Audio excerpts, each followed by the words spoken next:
I'm Ashley Miller, 32, and last Tuesday my husband Chris died of a sudden heart attack.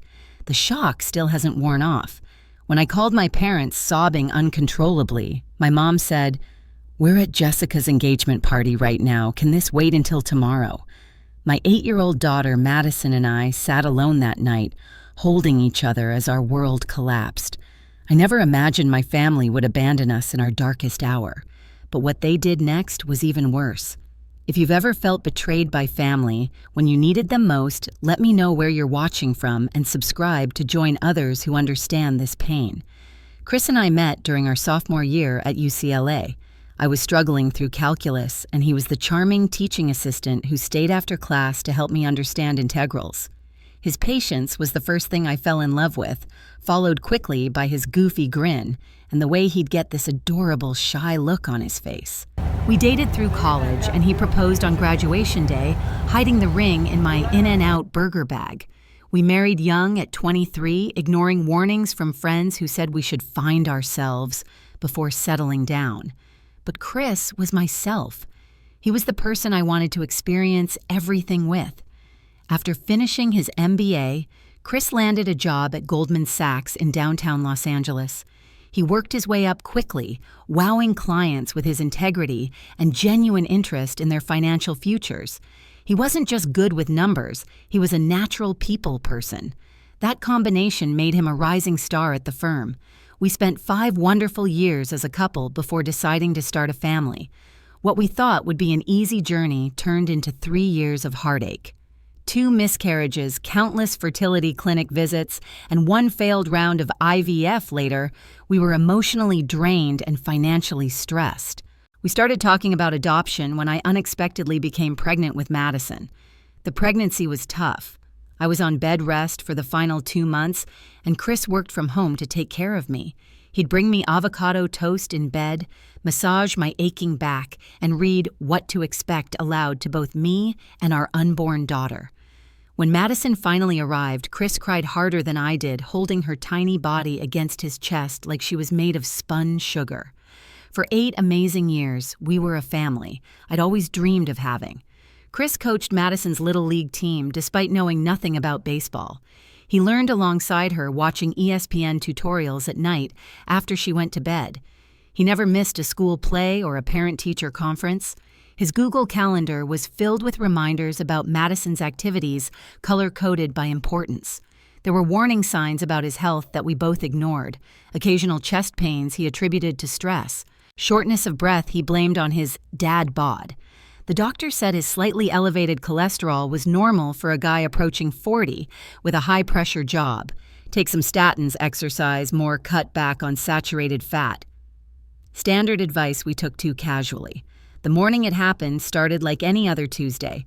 Chris made Mickey Mouse pancakes while I packed Madison's lunch. He kissed us both goodbye, promised to be home early for Madison's science fair, and headed to work. His last words to me were, "Don't forget to pick up more maple syrup. The real stuff, not that Aunt Jemima crap." Such a mundane final conversation. At 10:47 a.m., my phone rang. It was Sarah, Chris's executive assistant. Her voice was shaking so badly I could barely understand her. "Ashley, Chris collapsed during a meeting. The paramedics are here. They're taking him to Cedars-Sinai." I remember dropping my iPhone. The sound of glass shattering on the hardwood floor seems to echo in my memory. I called our neighbor Karen to pick up Madison from school, then sped to the hospital running every red light. I prayed the entire way, bargaining with God in desperate whispers. But I was too late. Chris was pronounced dead at 11:23 a.m., minutes before I arrived. Massive heart attack, they said. Nothing could have been done. They assured me as if that made it better somehow. Seeing Chris's body was surreal. He looked like he was sleeping except for the unnatural stillness of his chest. His skin was still warm when I touched his face. I kept expecting him to open his eyes to wink and tell me this was all some kind of sick joke. The next few hours passed in a blur of paperwork and phone calls. The funeral home needed decisions I wasn't prepared to make. Cremation or burial? What kind of service? Did he have a favorite suit? Questions that seemed impossible to answer when all I wanted to do was crawl into bed with my husband one last time. The hardest part was driving home knowing I had to tell Madison that her father was never coming back. How do you explain death to an 8-year-old? How do you tell her that the daddy who made Mickey Mouse pancakes that morning was gone forever? Telling Madison about her father was the most difficult moment of my life. When she got into my car after school, she immediately sensed something was wrong. "Where's Dad?" "He promised to come to my science fair tonight," she said, her backpack clutched in her small hands. I pulled over to the side of the road because I couldn't focus on driving. Turning to face her, I took her hands in mine. "Madison, something very sad happened today. Daddy got very sick at work and his heart stopped working." Her face scrunched in confusion. "Can the doctors fix it?" The innocent hope in her question broke something inside me. "No, sweetie. When someone's heart stops working completely, the doctors can't fix it. Daddy died today." She stared at me for what felt like an eternity. Her blue eyes so much like Chris's processing this incomprehensible information. Then she asked, "Does that mean Daddy isn't coming home ever?" When I nodded, unable to speak through my tears, she let out a wail that didn't sound human. It was primal, the pure sound of a child's heartbreak. She threw herself into my arms, her small body shaking with sobs. "I want Daddy. Please, I want my Daddy." There was nothing I could do but hold her and cry with her, parked on the side of the road as life continued all around us, oblivious to our shattered world. That evening, after I'd finally gotten Madison to sleep in my bed, clutching Chris's unwashed Dodgers t-shirt for comfort, the full weight of my loss hit me. I sat on the bathroom floor or closed so Madison wouldn't hear and broke down completely. The physical pain of grief was overwhelming, like being repeatedly punched in the gut. I couldn't breathe. I couldn't think. I needed my mom and dad.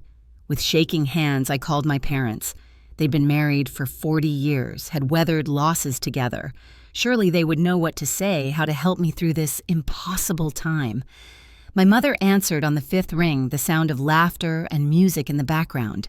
"Ashley, can I call you back? We're in the middle of Jessica's engagement dinner." "Mom," I choked out, barely able to form words through my sobs. "Chris died this morning.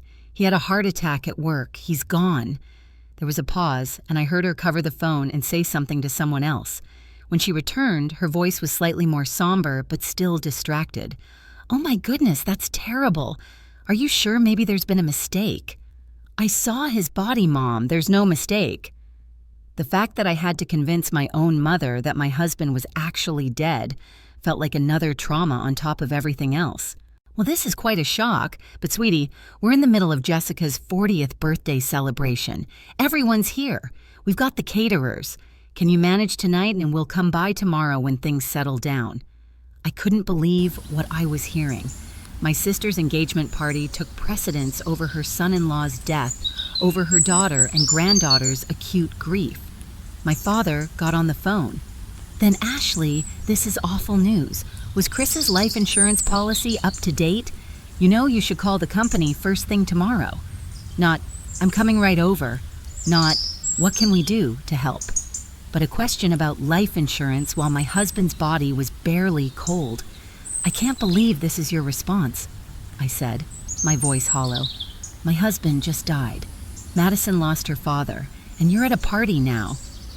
"Ashley," my father said in that condescending tone he'd used throughout my childhood, "Jessica has been planning this milestone birthday for months.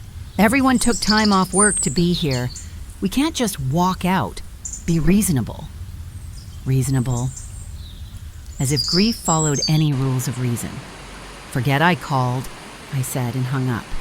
Within minutes, my phone was flooded with text messages from friends who had somehow heard the news.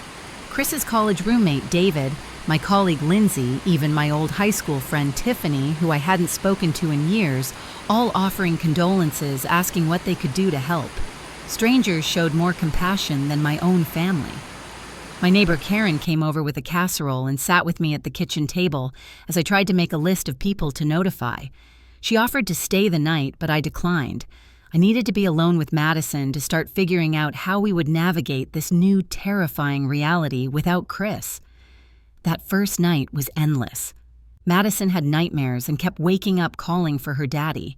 I lay beside her, stroking her hair and telling her stories about Chris, about how much he loved her, about how brave he thought she was.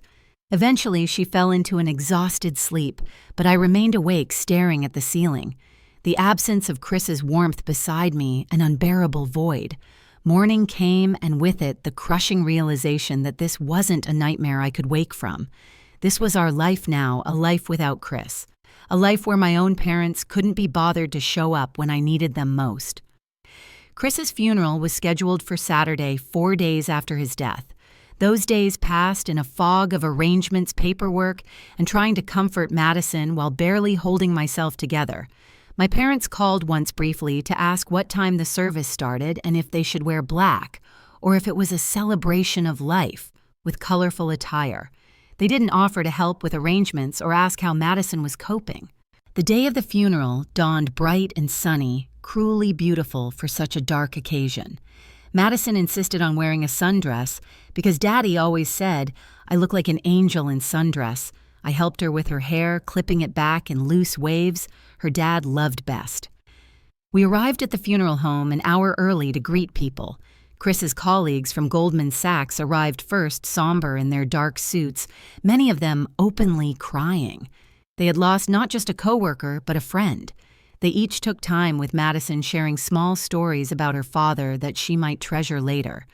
My parents and Jessica were supposed to arrive early, too, but they texted 20 minutes before the service was scheduled to begin, saying they were running late due to traffic. They finally walked in as people were being seated, making a small commotion as they found places in the front row that I had reserved for family. My mother hugged me briefly, her perfume overwhelming. The traffic was terrible, and Jessica had a hard time finding something appropriate to wear on such short notice. Short notice as if Chris's death were an inconvenient dinner party. Throughout the service, I was acutely aware of Jessica checking her phone, my father glancing at his Rolex, my mother dabbing at dry eyes for show. Meanwhile, Chris's colleagues and our friends were genuinely distraught, their grief palpable and real. In contrast to my family's detachment, Chris's brother Mark showed true devastation. He had flown in from Seattle, arriving just hours before the service. He looked exhausted and hollow-eyed, having clearly not slept on the overnight journey. He sat next to Madison, holding her hand throughout the service, their identical blue eyes filled with tears. When it came time for the eulogy, I wasn't sure I could do it. My legs felt like lead as I approached the podium. But then I looked at Madison sitting there so brave and small in her sundress and found the strength somewhere. I spoke about Chris's kindness, his integrity, his boundless love for his daughter. I spoke about his terrible dad jokes that made us groan and laugh at the same time, about his irrational hatred of pineapple on pizza and his passionate defense of proper maple syrup, about the way he always put family first. The bitter irony of those last words wasn't lost on me as I glanced at my parents, who were already gathering their things as I concluded, clearly eager to leave.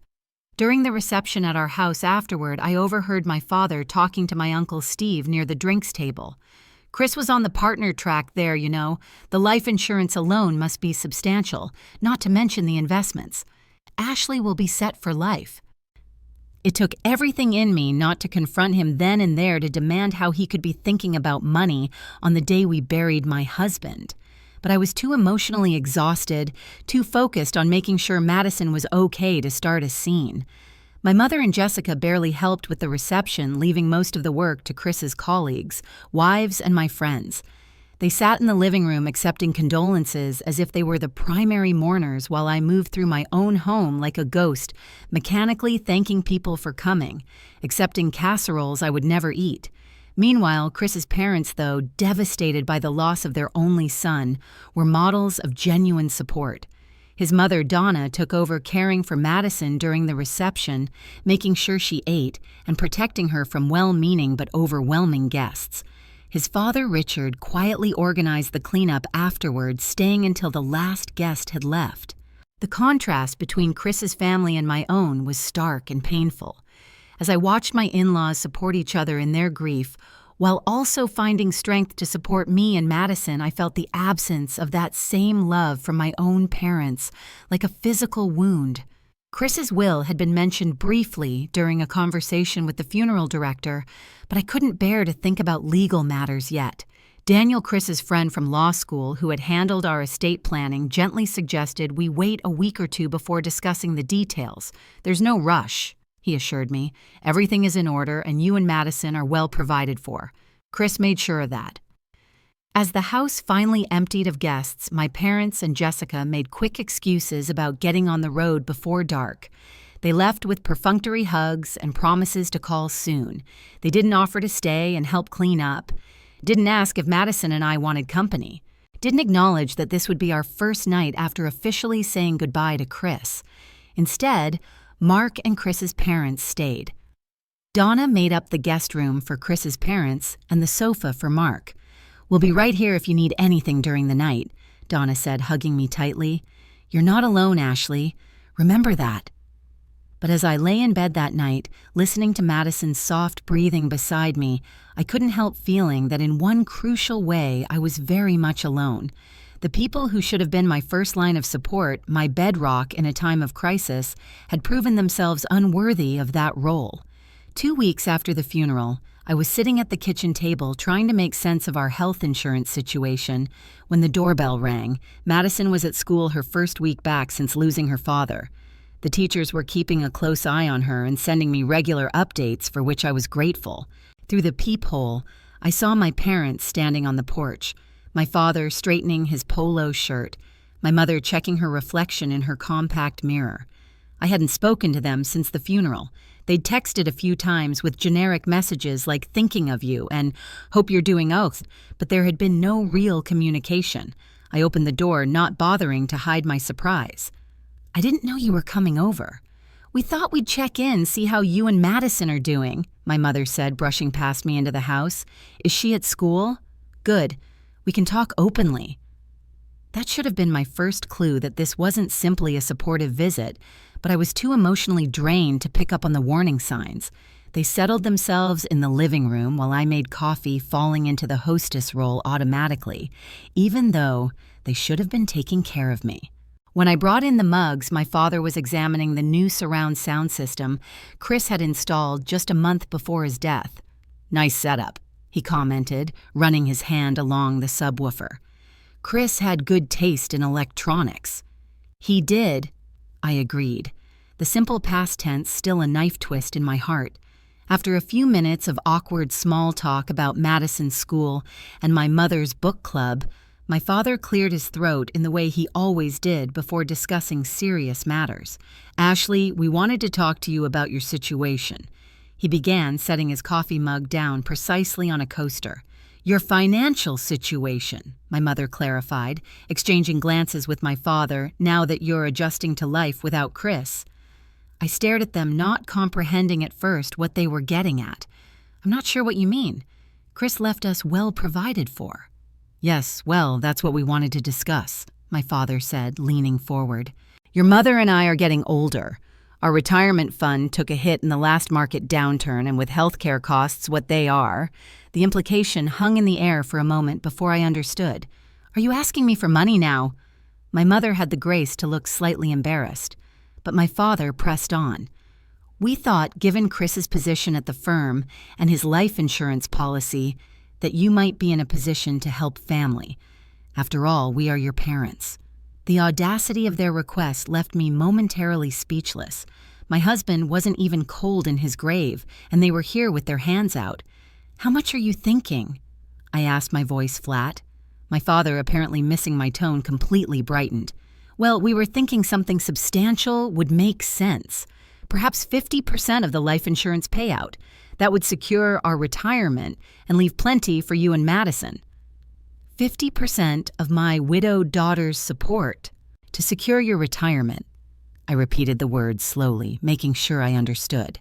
"The daughter you couldn't be bothered to comfort when her husband died because you were at an engagement party."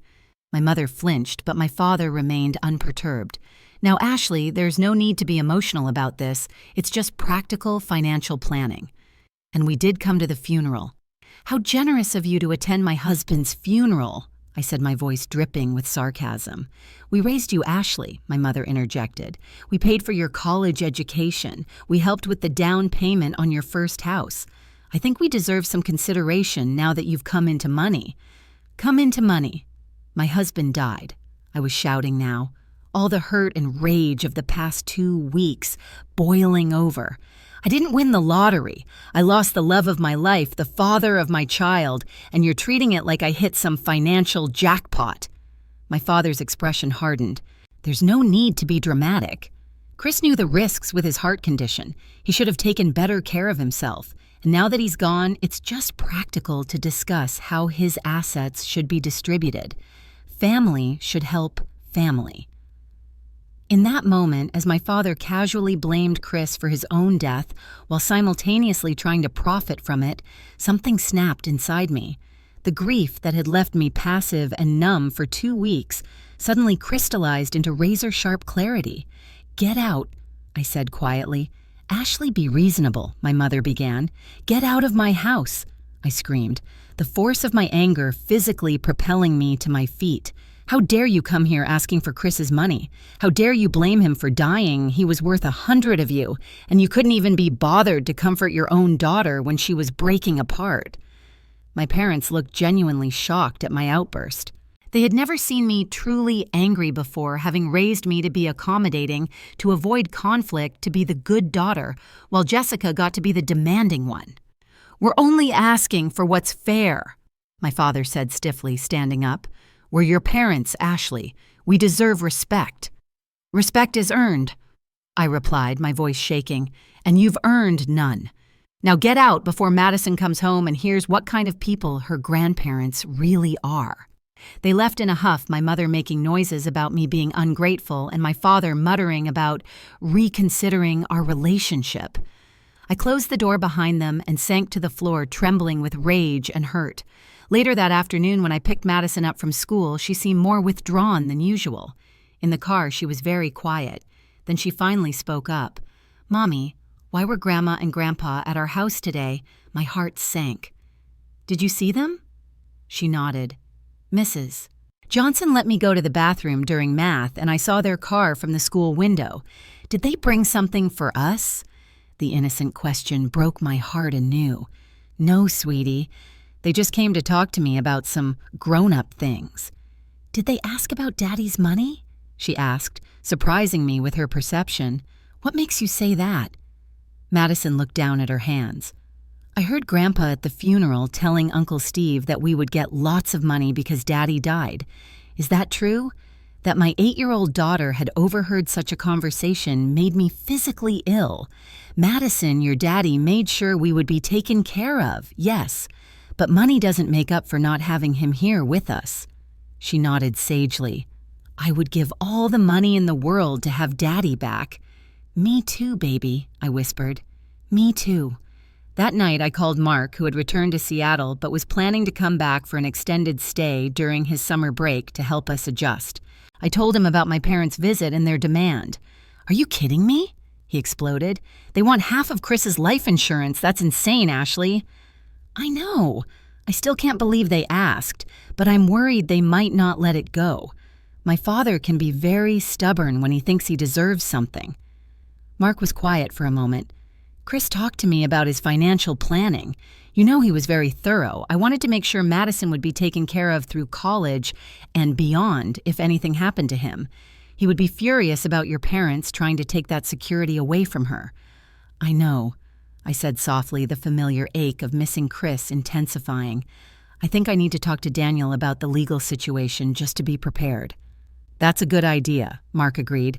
"And Ashley, don't let them manipulate you. Chris protected you and Madison for a reason." The next day, I met with Daniel at his office.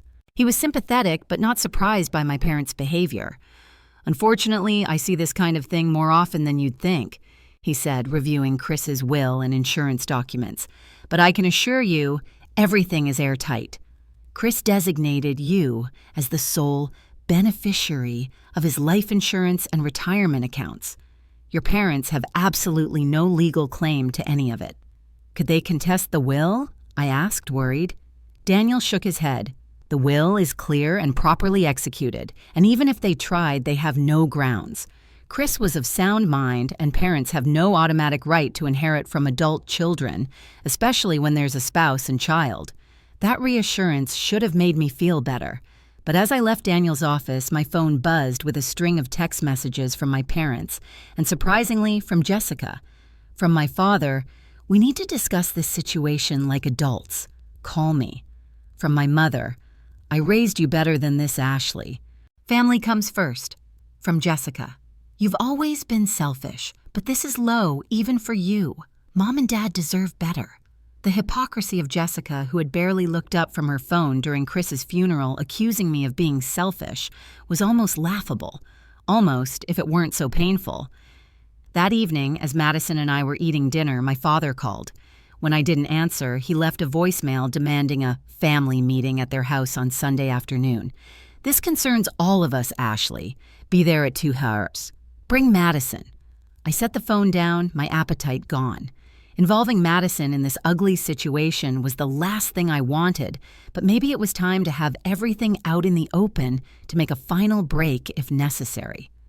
With Daniel's reassurance about the legal aspects, I felt more confident in standing my ground.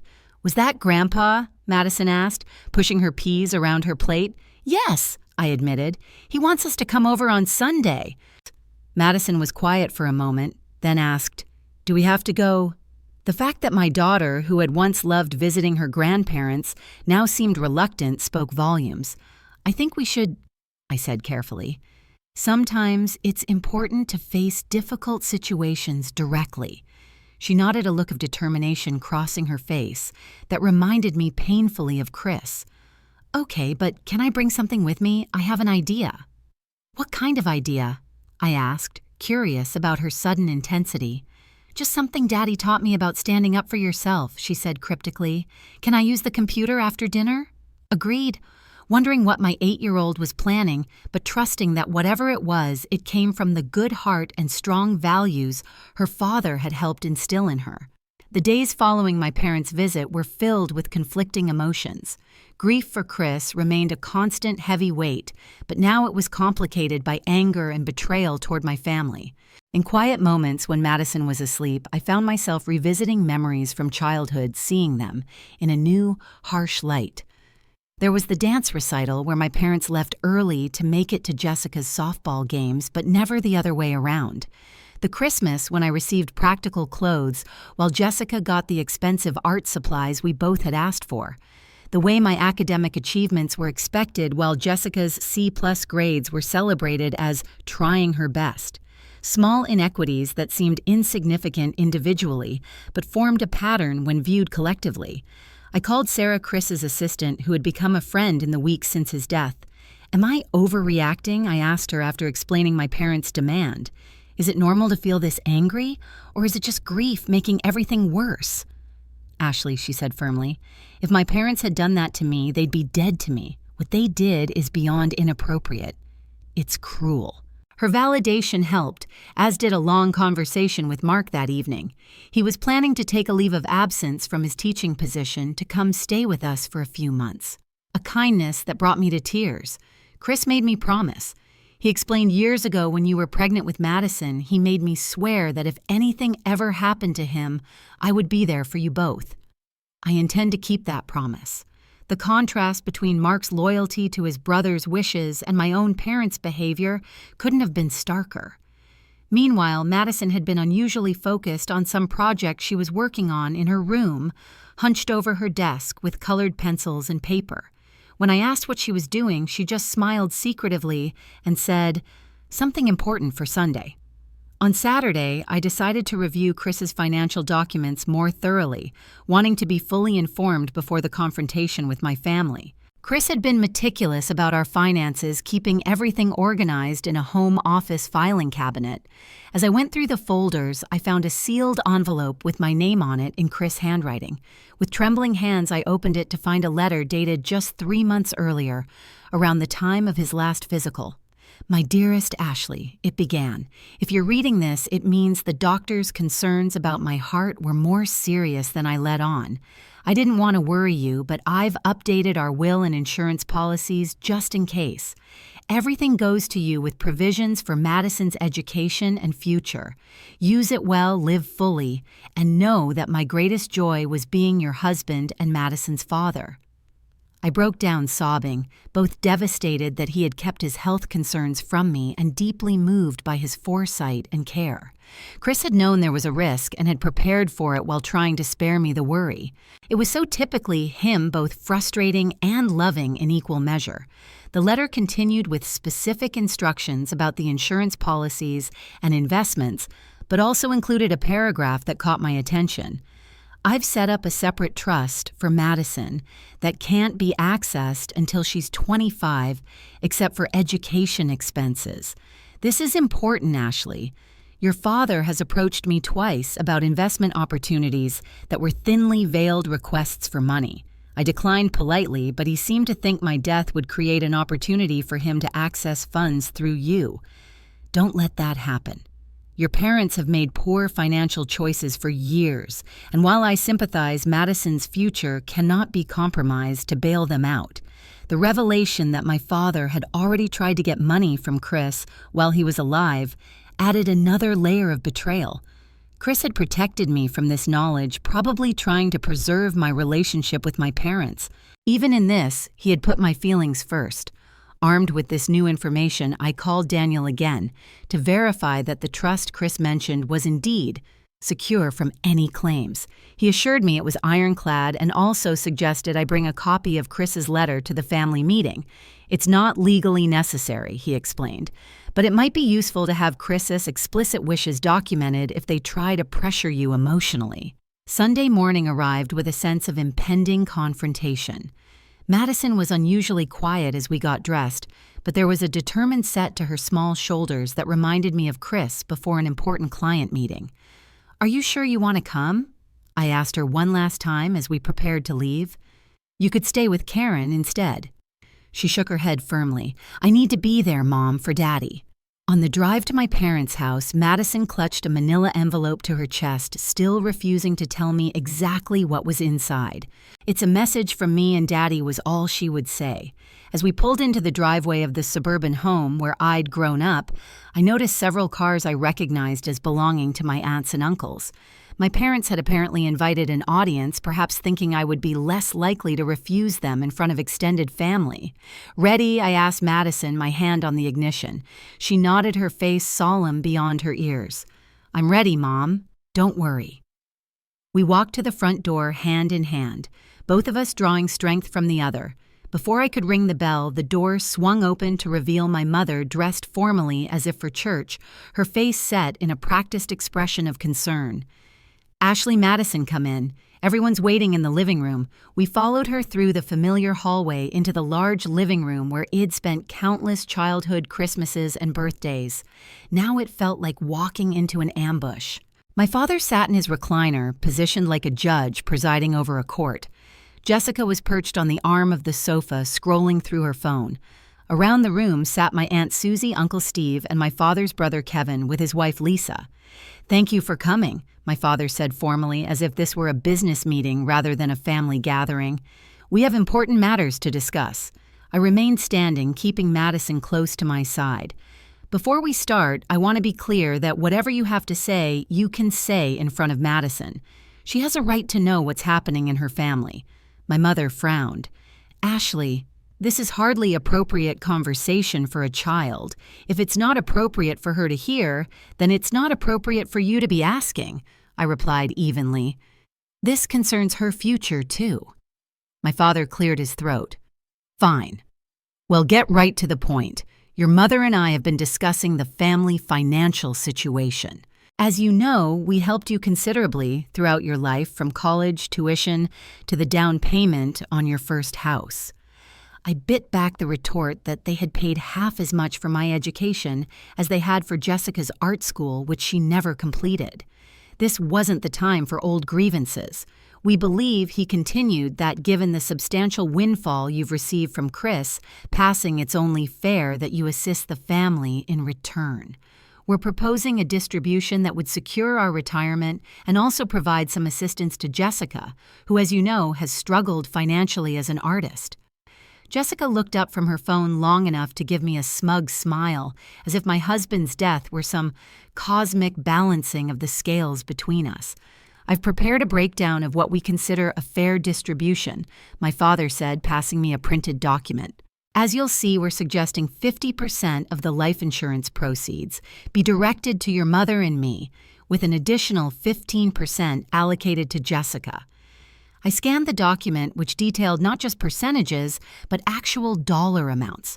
They had somehow discovered the exact value of Chris's life insurance policy, likely through my uncle Steve, who worked in the insurance industry. You want 65% of the money that meant to secure my daughter's future after losing her father, I stated flatly. Money that Chris earned and specifically designated for us. Family takes care of family. Ashley, my mother interjected, your father and I are getting older, our medical expenses are increasing, and you have to think about the bigger picture. The bigger picture, I repeated, like how you couldn't be bothered to leave Jessica's engagement party when my husband died. That bigger picture. Uncomfortable silence fell over the room. My Aunt Susie shifted in her seat, looking embarrassed. At least someone had the decency to recognize how inappropriate this all was. Now, Ashley, my father said in his patronizing tone, we've apologized for that unfortunate timing. But you have to understand, we had guests from out of town. We couldn't just leave. Actually, you could have, I replied. You chose not to. This isn't productive, Jessica cut in. The point is, you're suddenly rich while the rest of us are struggling. Mom and Dad sacrificed for you your whole life. They deserve security in their old age.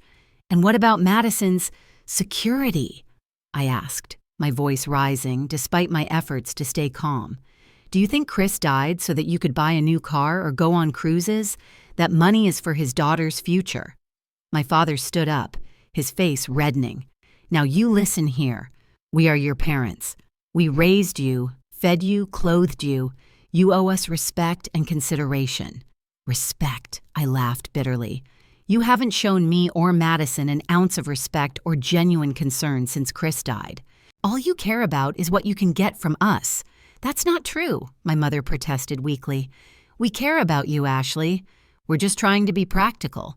Practical would be asking how your granddaughter is coping with losing her father. Practical would be offering to help with meals or housework or emotional support. Not this vulture behavior. The room fell silent again.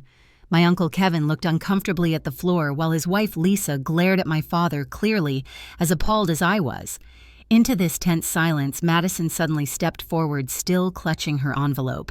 I have something to say, she announced in a clear, strong voice that startled everyone. My mother attempted a condescending smile. Sweetie, the adults are talking about important things right now. Madison stood her ground, channeling Chris' quiet confidence. This is important too. It's about my daddy and what he would want. All eyes turned to her, this small figure standing so bravely in the center of adult conflict. Even Jessica put down her phone. Daddy taught me that when people show you who they really are, you should believe them, Madison said, her voice only slightly trembling. And when people only come around when they want something, they're not really family. She turned to face my parents directly. You didn't come to see us when Daddy died. You didn't help Mom when she was crying every night. You didn't ask me if I was okay or if I needed anything.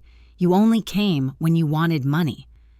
The raw truth from an 8-year-old's mouth seemed to land differently than when I had said similar things.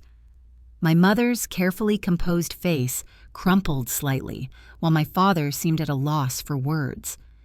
Madison opened her envelope and pulled out a sheet of paper. I made something for you because I know that's why you really came to see us.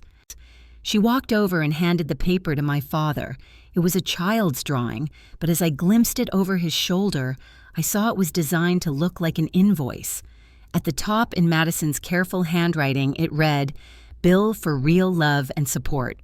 Listed below were items like Being there when Daddy died, $0, not provided. Helping Mom when she was sad, $0, not provided. Hugging me when I cried for Daddy, $0, not provided. Being real grandparents, priceless, but not paid. At the bottom was a total of $0. That's why you came right for money. This is what you earned. The silence in the room was absolute. My father's hands trembled as he held the paper. My mother began to cry, whether from shame or manipulation I couldn't tell. Jessica stared at Madison with an expression of shock, as if seeing her niece for the first time. "I think we're done here," I said quietly, taking Madison's hand. "Don't contact us again unless it's to apologize and show genuine change. Madison deserves better grandparents than you've been, and I deserve better parents." As we walked out, leaving my stunned family behind, I felt a strange mixture of sorrow and liberation. We had lost more than Chris. We had lost the illusion of a supportive extended family. But in that loss, there was also clarity and the freedom to rebuild our lives without toxic obligations. In the car, I hugged Madison tightly. "That was incredibly brave. I'm so proud of you." She hugged me back. "Daddy always said we have to stand up for what's right, even when it's hard." "Was I right, Mom?" "Yes, baby," I assured her, tears streaming down my face. "You were absolutely right." The drive to my parents' house had been tense, with Madison unusually quiet beside me, that manila envelope clutched tightly in her small hands. I'd been so focused on preparing for the confrontation with my parents that I hadn't paid enough attention to what my daughter was planning. Now, as we drove away from the house where I grew up, I felt equal parts pride in her courage and sadness that she had to grow up so fast. "Madison, how did you come up with that idea for the bill?" I asked as we drove home. She gazed out the window for a moment before answering. "Daddy and I were watching a movie once where someone gave an invoice to a mean person. Daddy said sometimes people need to see on paper what they're really worth." Her voice cracked slightly. "I think Grandpa and Grandma needed to see that they haven't been worth much to us lately." The wisdom in her words, echoing Chris's values, brought fresh tears to my eyes. "Your daddy would be so proud of you today," I told her, reaching over to squeeze her hand. "So am I." My phone began buzzing incessantly with calls and texts from my family, but I ignored them all.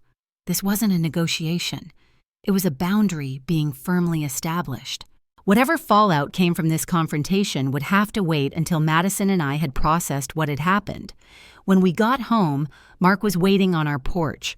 He had flown in early from Seattle wanting to surprise us, and Karen had given him the spare key to wait inside. Seeing him so much like Chris in his gestures and smile was both painful and comforting. "How did it go?"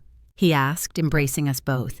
"Madison was amazing," Madison declared before I could answer. "She stood up to Grandpa and made him see that he was being mean about Daddy's money." Mark raised an eyebrow at me. "Madison," I smiled despite everything. "Apparently I've been promoted from Mom to Madison for bravery points." Over dinner, we told Mark everything that had happened at my parents' house. His expression darkened when I described my father's distribution plan, but he broke into a proud smile when Madison explained her invoice idea. "That's pure Chris right there," he said, ruffling Madison's hair. "Creative problem solving with just the right amount of well-deserved guilt trip." That night, after Madison went to bed, Mark and I sat in the kitchen drinking tea and talking about next steps. "They'll try again," he warned me. "People like your parents don't give up easily when money is involved." I nodded, thinking of my father's stubborn persistence throughout my childhood. "I know, but I'm not going to give in. Not just because it's wrong, but because it would betray Chris's explicit wishes." "Have you thought about what this means for your relationship with them going forward?" Mark asked gently. It was a question I'd been avoiding since the confrontation. "I don't know," I admitted. "Part of me wants to cut them off completely. They've shown their true colors so clearly, but another part of me wonders if that's fair to Madison. They're her only grandparents on my side." Are bad grandparents better than no grandparents, though?" Mark countered. "Chris's parents adore Madison, and they actually show up for her. Quality over quantity, right?" He had a point. Donna and Richard had called Madison every other day since Chris's death, sent care packages, and were planning an extended visit. They were grieving, too, but they put their granddaughter's needs first. The next morning, my phone showed 8 missed calls from my mother, 3 from my father, and 1 from Jessica. There were also numerous text messages ranging from angry accusations to tearful apologies that felt more like manipulation than genuine remorse. I decided to respond to just one message from my mother. "We need to talk about what happened." My reply was simple. "There's nothing to talk about until you can acknowledge the harm you've caused and show real change. Madison and I need time and space." Then I blocked their numbers, a temporary measure to give us breathing room. I also emailed Daniel to inform him of what had transpired and asked him to be on alert for any legal maneuvers my parents might attempt, though he had assured me they had no grounds for any claims. Over the next few days, my parents tried various approaches to re-establish contact. They sent flowers with apology cards that spoke vaguely of family misunderstandings. They attempted to reach me through mutual friends. My father even showed up at my workplace only to be turned away by security when I refused to see him. Surprisingly, it was my Aunt Lisa, Uncle Kevin's wife, who provided an unexpected source of support. She called from her personal phone, which I hadn't blocked, asking if we could meet for coffee. Wary, but curious, I agreed. "I want you to know that not everyone in the family supports what Brad and Carol did," she told me when we met, referring to my parents.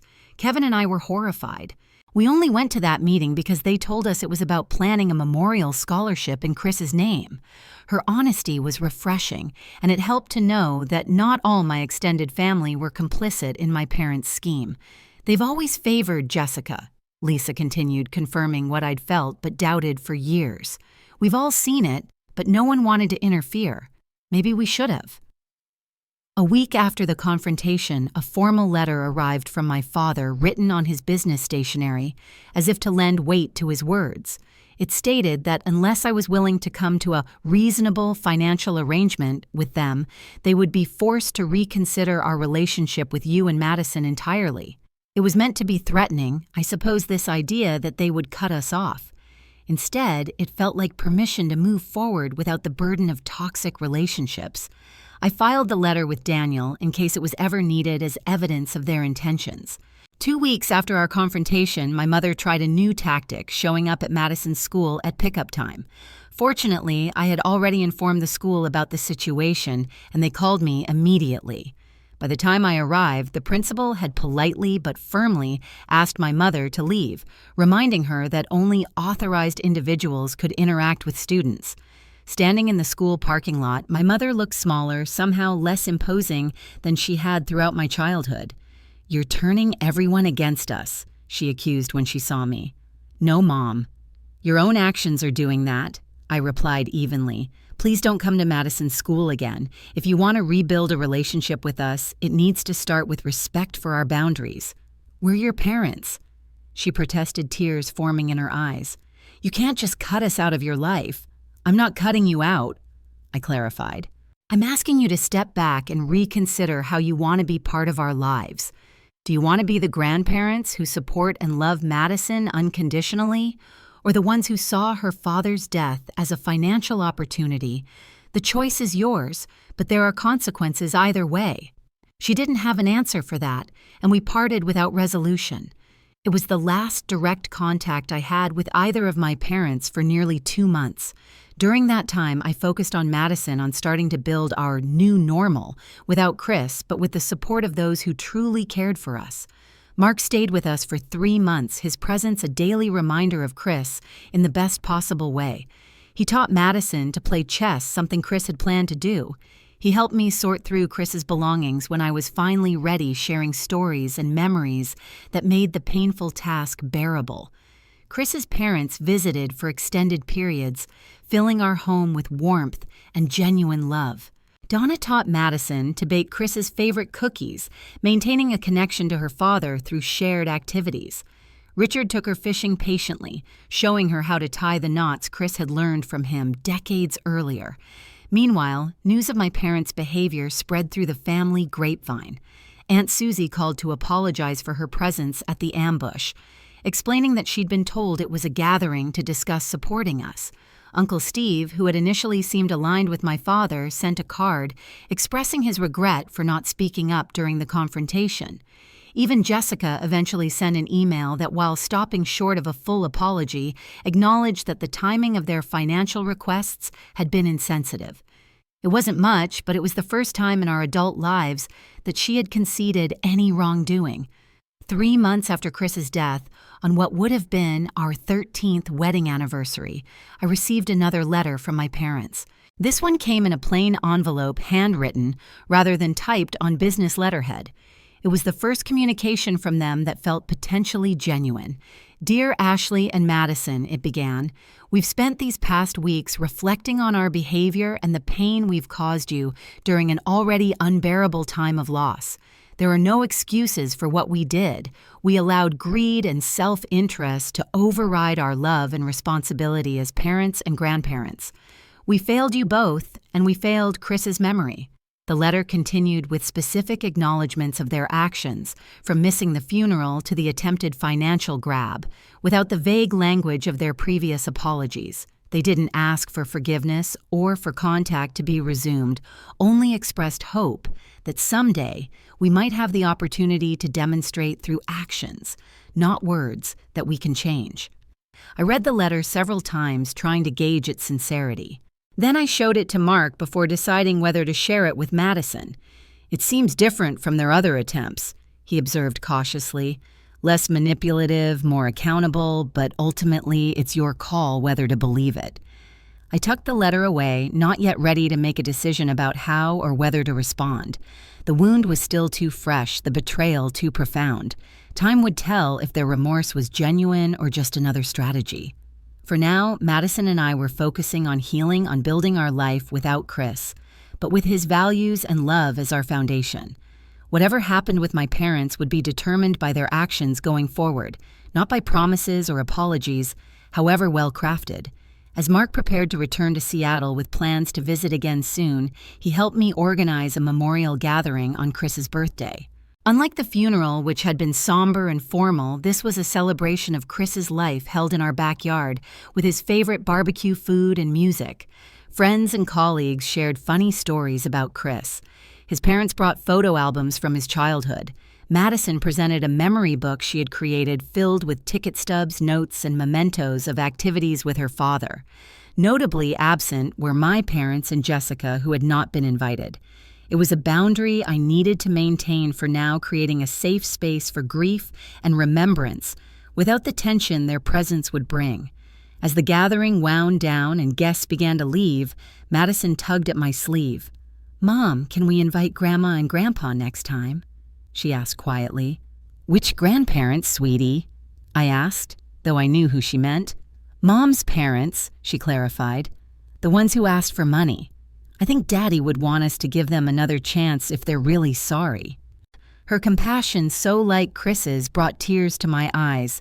"We'll see," I promised her. "If they show us they've really changed, maybe next time." It wasn't forgiveness exactly, not yet, but it was an opening, a possibility that the future might include some form of reconciliation. For now, that was enough.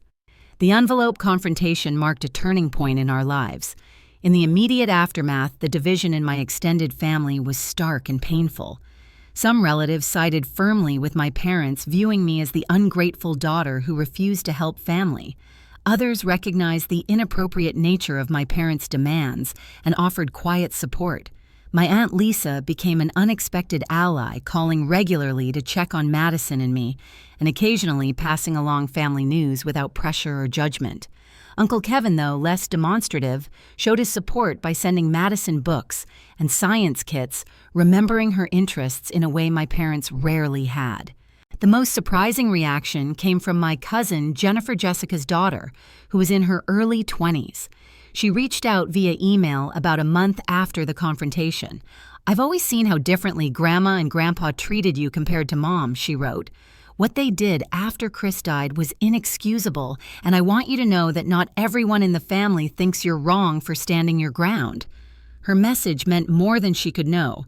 Validation from an unexpected source that I wasn't crazy or selfish for protecting Madison's future.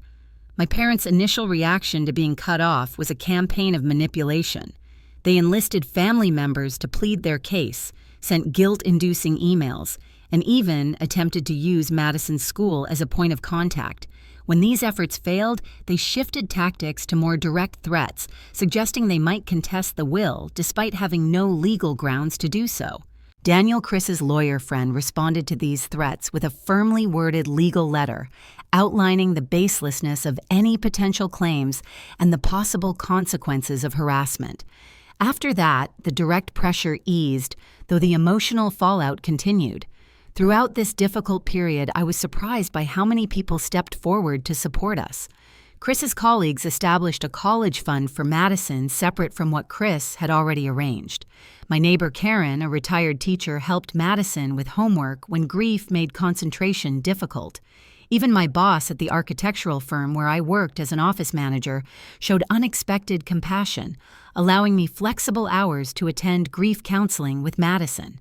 6 months after Chris's death, Mark returned for another extended visit, this time with news. "I'm transferring to the university here," he announced over dinner one night. "I've been offered a position in the linguistics department starting next semester."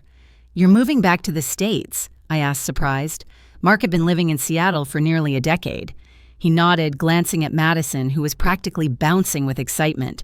"Chris made me promise to be there for you both. It's easier to keep that promise if I'm in the same country, ideally the same city."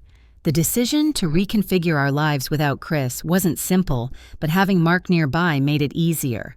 He didn't try to replace his brother, but his presence kept Chris's memory alive for Madison in countless small ways, from the same quirky sense of humor to shared mannerisms that sometimes caught me off guard. On Madison's 9th birthday, 4 months after the confrontation with my parents, I received another letter from them. This one came with a modest gift for Madison, a book about astronomy that actually aligned with her interests, suggesting a level of thought that had been missing from previous gifts of Pink Princess items she had never cared for. The letter acknowledged the hurt they had caused and asked not for money or even forgiveness, but simply for the opportunity to see Madison on her birthday, even if, just for 15 minutes in a public place of our choosing with you, present the entire time. After discussing it with Madison, who was cautiously open to the idea, I arranged for a brief meeting at her favorite ice cream shop. I set clear boundaries in my response. This was not a resumption of normal relations, but a tentative first step that would depend entirely on their behavior. The meeting was awkward, but surprisingly free of drama. My parents seemed genuinely chastened, focusing entirely on Madison, asking appropriate questions about school and her interests without bringing up money, the past conflict, or making demands. They had clearly rehearsed their approach, but the effort itself showed a willingness to change that I hadn't expected. As we were leaving, my father asked quietly, "Could we possibly do this again sometime? Maybe next month?" It was the lack of entitlement in his request, the understanding that access to his granddaughter was a privilege to be earned, rather than a right to be demanded, that made me consider it. "We'll see," I replied. "I'll let you know." That tentative beginning led to carefully structured occasional visits over the next few months. My parents remained on probation, so to speak, but they consistently respected the boundaries I established. They never mentioned money again, never tried to see Madison without my permission, and gradually demonstrated through actions, rather than words, that they understood the damage they had done. A year after Chris's death, we held a memorial service on the anniversary. Unlike the confrontation several months earlier, I chose to invite my parents, making it clear that this was a significant test of their commitment to rebuilding our relationship. To my relief, they came appropriately somber and supportive, bringing a photo album of Chris at family gatherings that I hadn't even known existed. They stayed in the background, not making the day about them or their relationship with me, but simply honoring Chris's memory alongside everyone else who had loved him. After the service, my mother approached me cautiously. "We've been seeing a family therapist," she confessed, "trying to understand where we went so wrong, not just after Chris died, but throughout your life. It's been illuminating." It wasn't an overnight transformation, and there were still awkward moments and old patterns that emerged occasionally, but the effort was consistent, and over time, a new relationship began to take shape, one based on mutual respect rather than obligation or expectation. Jessica took longer to get around. Her initial reaction to being cut off from access to Chris's money was anger and resentment manifesting in nasty social media posts and attempts to turn family members against me. But as our parents gradually reformed their behavior, her position became increasingly untenable. Eventually, after nearly a year of minimal contact, she reached out with a genuine apology. "I've been jealous of you my whole life," she admitted during a tense coffee meeting. "You were always the smart one, the responsible one. When Chris died and left you financially secure, it just amplified every insecurity I've ever had. It doesn't excuse what I did, but I want you to know I'm working on it." It was perhaps the most honest conversation we'd ever had as sisters. It didn't immediately repair our relationship, but it opened a door to the possibility of a healthier connection in the future. As for Madison and me, the journey through grief was ongoing but evolving. The sharp, constant pain of early loss gradually transformed into something more manageable, a sadness that could coexist with moments of joy and hope. Madison still had nights when she cried for her father, but she also had days filled with laughter and normal 9-year-old concerns. With Daniel's help, I established a foundation in Chris's name that provided financial education for underserved communities, something he had been passionate about. Running the foundation gave me purpose beyond surviving day to day and connected me with people who shared Chris's values. On the second anniversary of Chris's death, I took Madison to his favorite spot by the lake. We sat on a bench watching the water, remembering him together. "Mom," Madison said thoughtfully, "I think the envelope I gave Grandpa and Grandma helped them." "What makes you say that?" I asked. "Well, they're different now. They listen more. They ask about my feelings. They remember what books I like." She picked up a stone and skipped it across the water the way Chris had taught her. "Daddy always said, sometimes people need to see themselves clearly before they can change. Your dad was very wise." I agreed, amazed yet again by my daughter's perception and resilience. "I still miss him every day," she said, "but I think he'd be happy about how we're doing, don't you?" I put my arm around her, this remarkable child who carried so much of her father in her. "Yes, baby, I think he'd be very proud of us both." The truth was, losing Chris had revealed exactly who in our lives was truly family and who was not. Some relationships had been irreparably damaged, while others had deepened in ways I never expected. New connections had formed, creating a support system built on genuine care rather than obligation. My parents were now cautious figures in our lives, working to earn back trust one respectful interaction at a time. Mark had become a constant, loving presence, an uncle who took his role seriously. Chris's parents remained devoted grandparents, their love for Madison a direct extension of their love for their son. And Madison and I had each other bonded, not just by grief, but by our shared experience of standing up for ourselves and discovering our own strength in the process. The inheritance that my parents had so coveted went untouched except for living expenses and Madison's education fund. The material security Chris provided was valuable, but his true legacy was in the values he instilled in us, the courage he inspired, and the love that continued to guide our choices. As we walked back from the lake that day, Madison slipped her hand into mine. "I think the best way to remember Daddy is to be kind but strong like he was," she said, "to help people but not let them take advantage." "That's exactly right," I agreed, squeezing her hand. "That's how we honor him every day." The journey of grief isn't linear, and healing doesn't mean forgetting. There are still days when the absence of Chris feels like a physical wound, when I reach for him in my sleep or start to tell him something before remembering he isn't there. But those moments no longer define our lives. Instead, we've learned to carry him with us in the choices we make, the boundaries we maintain, and the love we continue to share. The family that emerged from our loss isn't the one I expected to have, but it's built on a foundation of genuine care and respect, stronger for having been tested. If you've ever experienced family betrayal during grief or had to stand up for yourself against those who should have supported you, I hope our story reminds you that you're not alone. Sometimes the most difficult boundaries to establish are with the people we've been taught all our lives to accommodate. But protecting yourself and those who depend on you isn't selfish, it's necessary. Please share your experiences in the comments if you feel comfortable. Like and subscribe if this story resonated with you, and remember that family is defined by love and respect, not just blood. Thank you for listening to our journey, and I wish you the strength to honor your own worth in all your relationships.